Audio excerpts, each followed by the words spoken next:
to Analytical Fanboys, the show where boys get analytical about stuff they want to discuss. I am one of your hosts, Simeon Scott, and I am joined, as always, by the delightful Chris Gaston.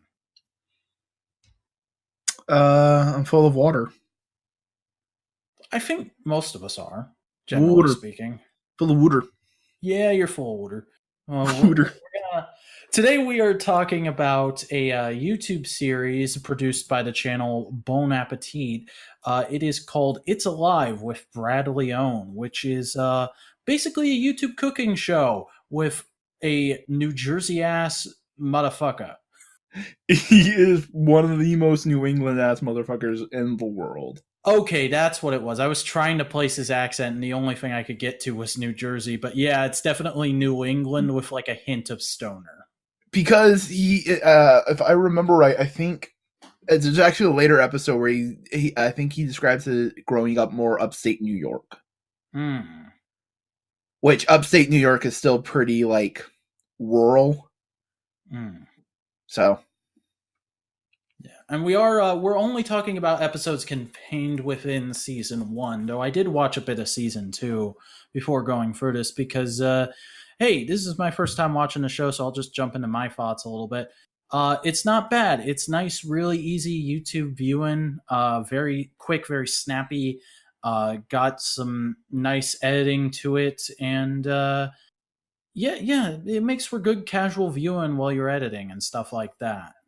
Oh yeah, it's what cooking shows should be, but we are so bogged down in the fucking Rachel Ray bullshit style. Here's a kitchen and here's all the food and like that, or reality show manufactured drama. Yeah, no, the only drama in this is whenever Vinny makes fun of Brad's accent, or when Brad accidentally cuts his finger open. Like there's even moments where like other people in the big kitchen they're working in will come over and be like, I need help with this thing, and Vinny will just cut. It's like we're not that's not important. We're teaching you how to cook a thing. We're not gonna give you an idea of what a day in our work environment is like, because that video would be 5 hours long. Yeah, because Bon Appetea is actually a cooking magazine, and the kitchen that they do all this stuff in is their test kitchen where they make recipes for the magazine. Yeah, which I didn't actually realize until a few videos in. I thought this was just like a big YouTube cooking channel. And then I realized like, oh no, they're doing stuff here. Look at the way some of these people are dressed. They're doing stuff for a publication. And then, oh, look at this guy over here. He's doing a thing that's clearly going to be in a magazine. And, oh, hey, I recognize that person. Oh my god, this is the channel that does the gourmet chef, the chef attempts to make gourmet, whatchamacallit, junk food videos. Yep. Always go to the top of the trending tab, but I've never actually watched. Half sour saffets. Yeah, they have, and like everybody in that kitchen are like good friends and have great chemistry. So whenever anybody shows up, it's like fucking awesome and hilarious. It's like, oh, it's this person, not like, oh, it's that person, and we have this long going back conflict, and they're always so difficult to work with. No, it's just, we're buds, we work together. And like whenever like in the episode where they were making either sauerkraut or sauerkraut, and he was cutting up cabbage and he had a cabbage core, and a person was hungry and it's just like they started eating them because they could be eaten for snacks. Yeah, it's wholesome. Yeah, and I like, that's another thing to mention with this is a lot of the time he's making, because the whole theme of the show is he's making stuff that has some sort of chemical reaction in it in order to be made. Like it's called It's Alive, so it has to be something that requires some basic element of life in order to make it. And so a lot of fermentation. Yeah, and a lot of that kind of stuff isn't exactly my thing. So a lot of the time he'll be making stuff that I'm like, I don't particularly care for this, but I'm going to watch it because I want to watch every episode for the podcast. And it still ends up being fairly entertaining. Like, I'm not a sauerkraut guy at all. I think it's disgusting. I don't like it. It's meh. But that episode was pretty fun. I need to try sauerkraut in a more regular setting, but I've had sauerkraut and I like it. It's not the worst thing in the world, but it's just not for me. Here's the thing, I can't stand pickles, and watching him make pickles made me realize, oh wait, I don't, it's not that I hate pickles, I just hate vinegar, Hmm. and I hate vinegar pickles. I was the same with pickles up until very recently, until I figured out it's not that I hate pickles, it's that I hate pickles on things. If I go to like a nice sandwich shop and they give me like a chunk of pickle on the side, I'll eat that. That's good. I don't want pickle on my sandwich though. I think it's nasty. But the first season is only about like 18 some odd episodes. 18 some odd because there's an episode of outtakes. Mm-hmm. Um, and it seems it just starts off as just him wanting to show off something, and then it just continues on as they realize, oh wait, there's something here, and people are enjoying it. Yeah, it definitely does feel that way, and it's very organic and fun. I think like Organic. it's a pun that I didn't intend to make. Um, my whole favorite series of episodes is definitely the camping episodes in the middle. They just feel the most nat. Like it's weird to say it because it's in the outdoors, but they do feel much more natural than the episodes in the test kitchen because it feels like him and Vinny were just like Brad just said, "Hey, I'm gonna go camping this weekend. You want to film me making shit? Sure." And they got like 10 episodes out of it. Not 10 episodes, but like a lot of episodes out of it. Yeah, I think that's definitely when they hit their stride and figure out, okay, this is what the show is like. Mm-hmm. Because before it, he like would talk to Vinny and go like, "Hey, Vinny, just follow me," and it was very one dimensional, their interaction. But after that, it was a lot more like it was a lot more conversational. It felt like a banter rather than okay, come here, do this. Yeah.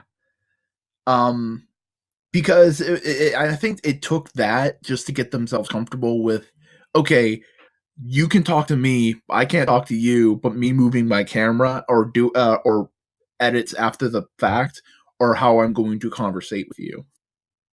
Yeah.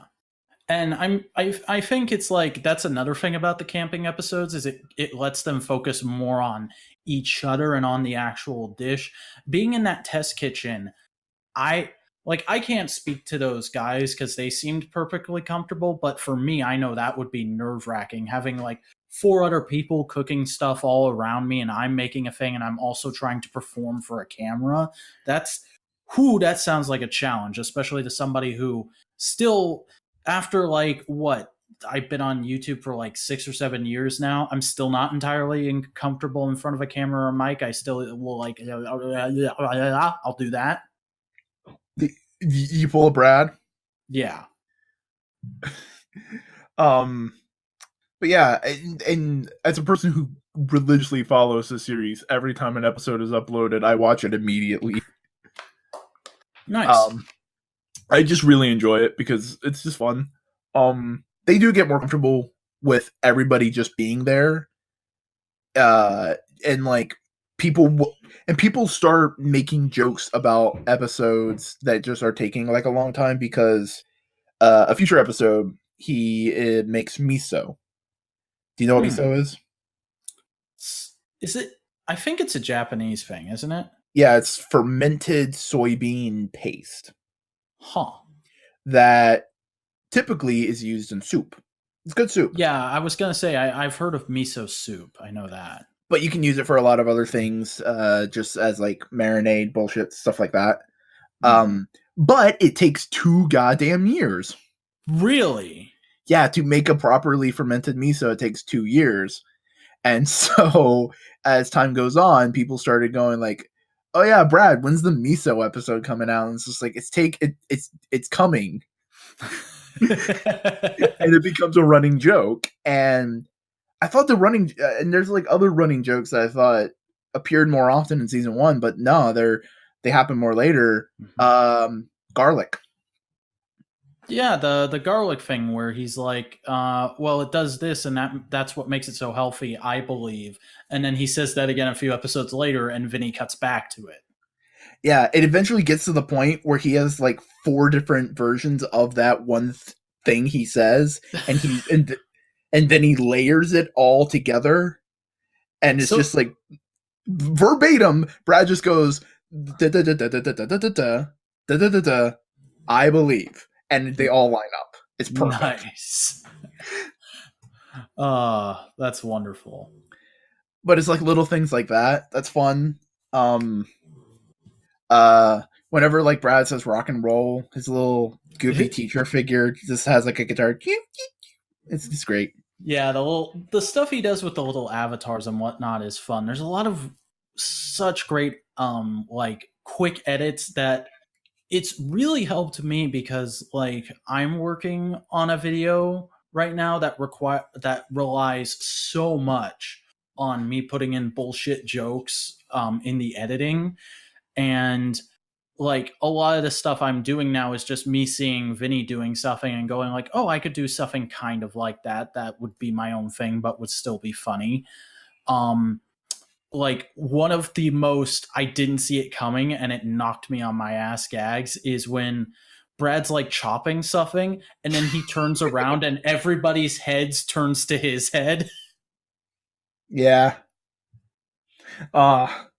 And just like there's good solid editing, like in the camping episodes, he's cutting wood for tinder, and he's saying like something like, no, you just got to be safe," and then it just immediately cuts to his thumb wrapped up, Yeah. and he's just looking so dejected. It's like, fuck me. And I love that Vinny made him do like a use your first aid kit kids thing. Yep. And I love how they always use like the one take that they thought they weren't going to use because he messes it up at the end or says something goofy. Yeah, that seems to be the thing. And like a lot of people would be like, oh, why are you doing that? Cringe fest. But because they play into it, especially with the editing where Vinny will put like a romanization of some weird bullshit that came out of Brad's mouth on screen as he's saying it, it makes it funny instead of being awkward and kind of weird. It's sort of like fighting against the current of what YouTubers are sort of conditioned to expect from a video. Oh yeah, because Brad has a hard time articulating some thoughts every once in a while, so he just goes Yeah.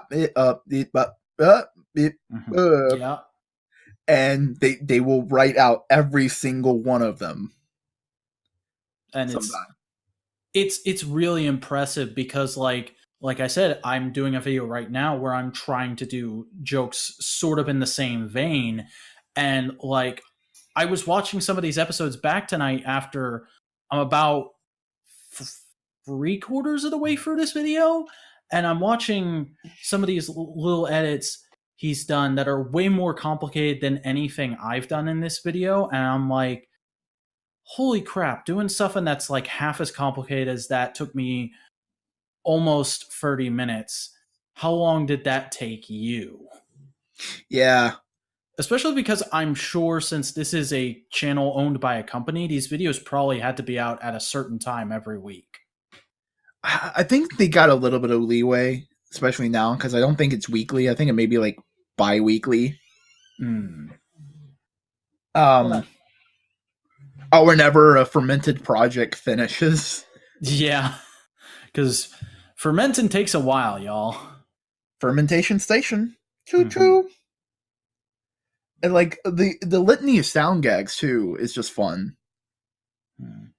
Trying to think of a couple off the top of my head. Well, the typical things like because Brad gets distracted because we can't hear what he's hearing because it's such a close and specific mic they're using, but he can hear the rest of the kitchen. Someone can get his attention. He hears it and looks over, and we need to figure out why he's looking over that way. So then he just puts in like cat noises or like something falling. Or like a little visual thing, like I don't remember. I don't think it's in one of these episodes, but it may be later, where he starts talking to a person off camera, like we don't see him. He's just doing something, sees them, and just goes like, "Oh, hey, person," It's And like getting half the conversation when somebody next to you is on the phone. yeah. But in the edit, they got the person on green screen walking into frame and going, "What's up, Brad?" Just so they Oh, can put it in and have a tiny version of the dude respond to Brad's, "Hey, what's up?" I completely forgot about that. Wow. Yeah. And like when people are making faces trying a food because it's fermented, it's going to be a little funky. They make a face and they do a bunch of things like so, a couple of them get like math equations like they're trying to figure out what's going on. Some of them get Yeah. like, "Oh no, it's drugs," kind of high visuals. Hmm. So and it's almost like Shingeki no Shoma's fucking food orgasms. Kinda, but not as play to the crowd. Yeah, it's a similar kind of mindset. It's trying to get across what the person's feeling when they're eating. Yeah, but they're doing it. It's doing it in a much more wholesome family way than just like, weebs will think this is cool. Yeah. Oh no, weebs aren't thinking it's cool anymore. People are like fucking hating the new chapters of the manga. I know nothing about that manga, so Like some weird bullshit happens, and like one of the students becomes a teacher, and people are going like, "What the fuck? This is so such it a..." pulled a Common Rider Forze. No, like they're still a student, but they're the principal of the school. Okay. Yeah, it's weird and apparent. And like I haven't followed it. I only read like the first 5 volumes of Food Wars. Hmm. So yeah, Interesting. Um, I do also like that they don't just stick to the normal array of like, well, people would think of this for like fermented stuff and stuff that requires a chemical reaction. Like they go to an oyster farm. Like that's not something you immediately think of. It does make total sense when you do start thinking about it, but there's that. And then right after that, they do an episode about making sausages. yeah. And like the dude who like the co-host in the sausage episode was fucking great. Yeah, he seemed like a cool dude, and I liked how he was into it to the level of he actually taught Brad stuff, and it didn't seem like because there's every cooking show has done a sausage stuffing episode, and like reality shows will go there sometimes too for a cheap laugh, and it's always like the person who works there seems like they don't give a shit, and they're just waiting for the show to give them a paycheck, and they're not really teaching them anything because they're told not to teach them anything, so they can have a comical like, "Oh, I can't stuff it properly," but no, Brad seems pretty competent in it for a first timer because the guy was actually happy to be there and was teaching him stuff. Yeah, and the guy even like played into the editing and all that kind of stuff too. It was Mm-hmm. great. Uh, Also, there's a lot of food that looks really good. I'm not gonna ever probably try it, but it looks good. I don't know, man. I'm super tempted to try and recreate that camping breakfast sometime. That Oh yeah, was no, like, that's fine. It's more like the kombucha. yeah, I've never even tried any kind of kombucha, so I have no idea if I would want to make it. Yeah, and the kombucha is a reoccurring character. Interesting. Yeah, they use it in later recipes. Hmm. Uh, the hot sauce episode was pretty cool. I like that he made it and then he was just like, I'm just gonna give a bottle to everybody. Yeah, and he also just had brine too. And it was like, yeah, you could use this as a like replacement for table salt. This would be good. Yeah. Which It's is like, not like most cooking shows where they already have all their ingredients perfectly laid out and like, now I use this. If you want to, you can substitute this or this, but we're not going to. perfect So example. Perfect example of that. The corned beef episode. He forgot the cloves. yeah. And he like said, "Oh yeah, we got cloves in there," and he smelled and was like, "No, we got cloves in there." He smelled it again and he wasn't smelling the clove and he's like, did I put the cloves in there?" And then he the whole time, because he knows after the fact, is editing, "You forgot the cloves. You forgot the cloves. the cloves. And Brad goes like, oh yeah, I forgot the cloves. Mhm. I love how also, even though he does have those little scripts and stuff, it seems like cooking is one of the few things Brad is really proficient at, because there's moments where like somebody will just bring up a random pop culture thing and he'll be like, what? Like somebody, like he didn't know what Citizen Kane was in a moment. And like, even if you don't know, even if you haven't seen Citizen Kane, I tend to think of Citizen Kane as one of those movies that everybody just knows about because it's beaten into film students. It's the best movie ever made. Yeah. What, Rosebud? Citizen Kane? Ah, no one knows about that.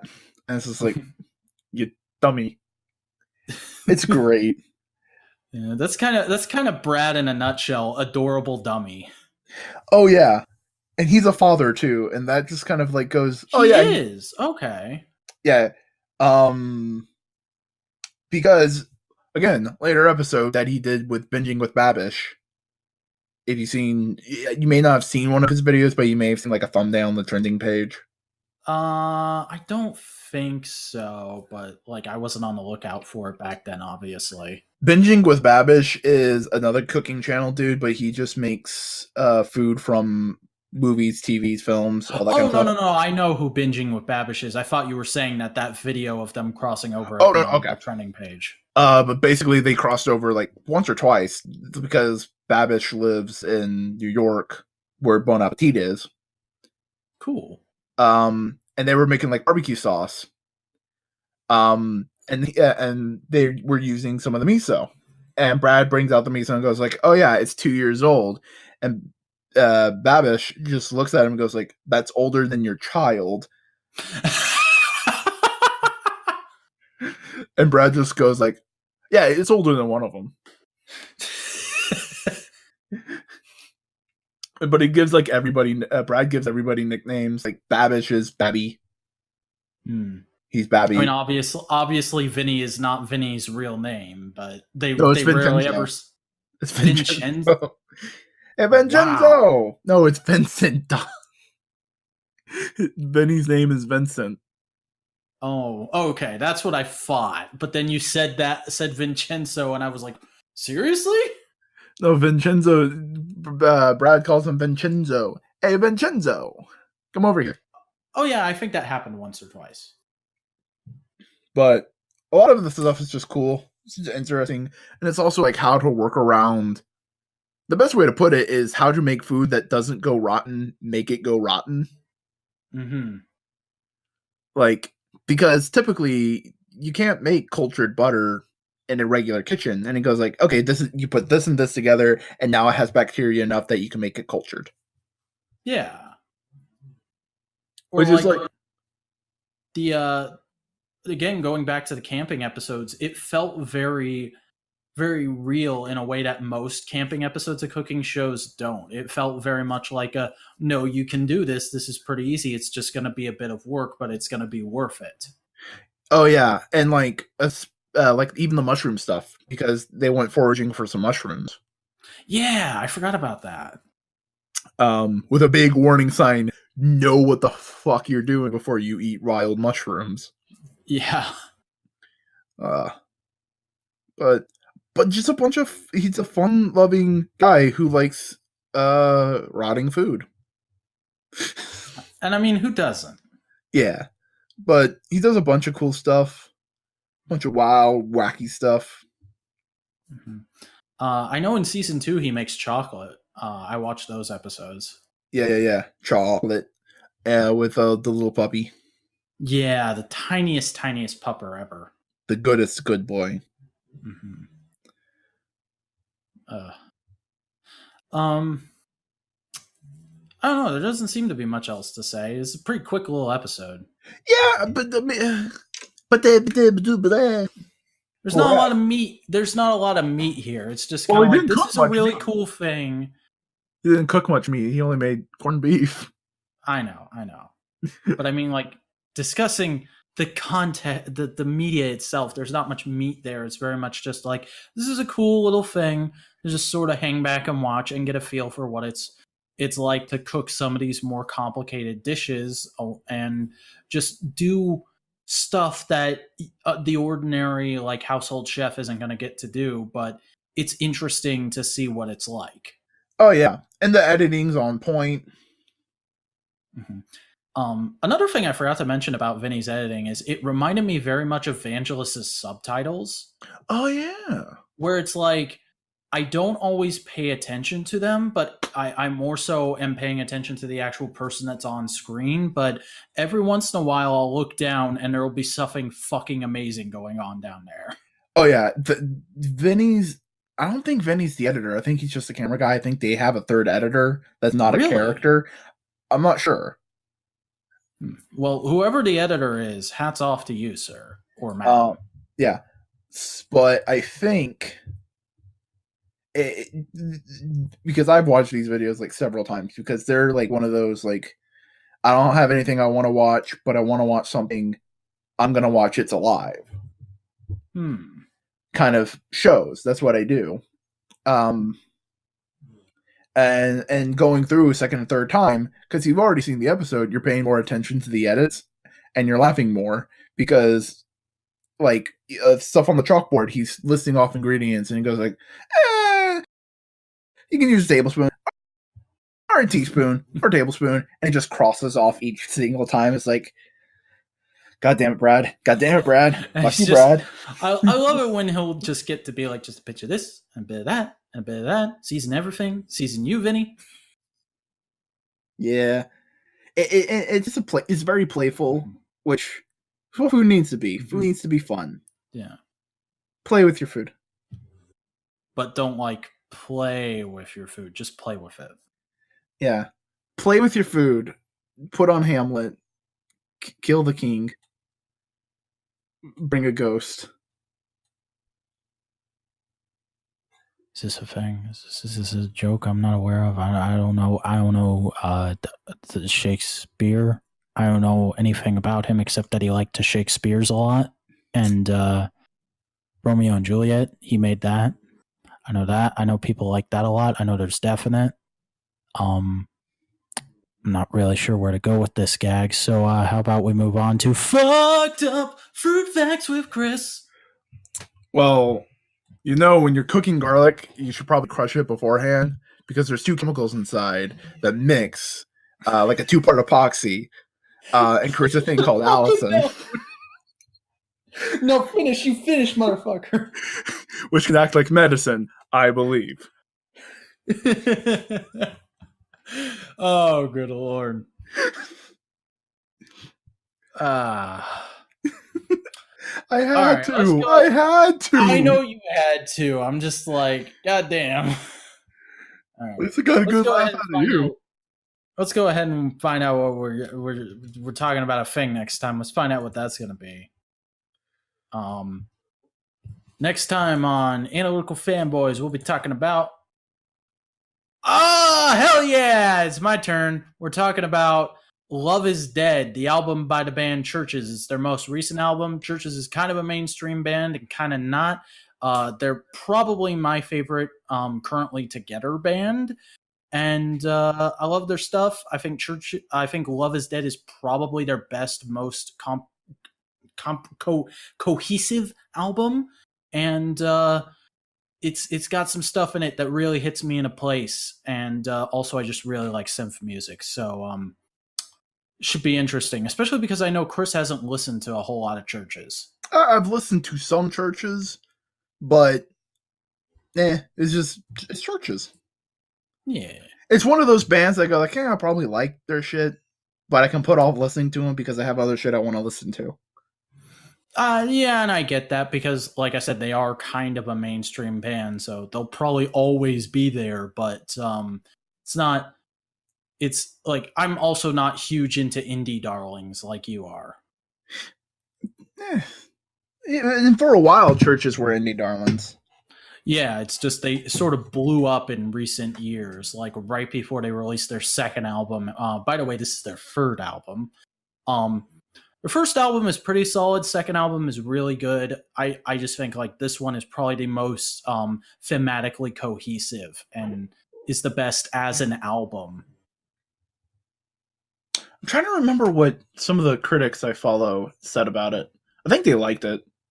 Um, the only person I watched a video for of it, just because I don't follow music critics that much, is Anthony Fantano. And in his normal Anthony Fantano way, he went, "Yeah, it's fine, but it sounds so much like it's made in a studio, and really the vocalist is the best aspect here." And I'm like, I get where you're coming from, but you sound like a jackass when you say it that way. Oh yeah, but like I can deconstruct that artistic critic. It's like, oh, it sounds like it was in the studio. It sounds a little manufactured. Mm-hmm. It sounds a little too crisp and clean. That kind of mentality. Which And I'm is a guy. hilarious because churches runs their own, we'll get into this more in the actual podcast about that, but churches runs their own studio. They rent a house like a few blocks away from where all of them live, and they just go there for a few months a year and make an album. Oh yeah, no, well, it's a difference of polish. Mm-hmm. Because some like fucking King Gizzard the Lizard Wizard do that too. Like they own their studio, they do all that kind of stuff. But it's a level of polish. It's a weird music thing. It's like because music assholes have a certain level of production that once it reaches there, it's like this sounds really corporate. That it's all dependent on the person's own sphincter.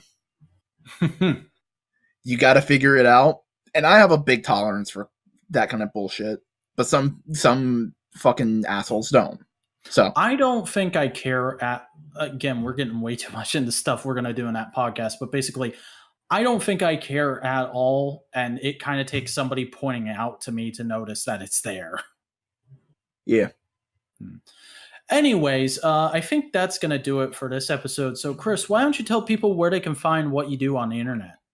I do stuff on Boingo Writer. I'm on YouTube at Boingo Writer. I do video editorials. I'm on Twitter at Boingo_Writer. I am on Instagram, Boingo_Writer, I think.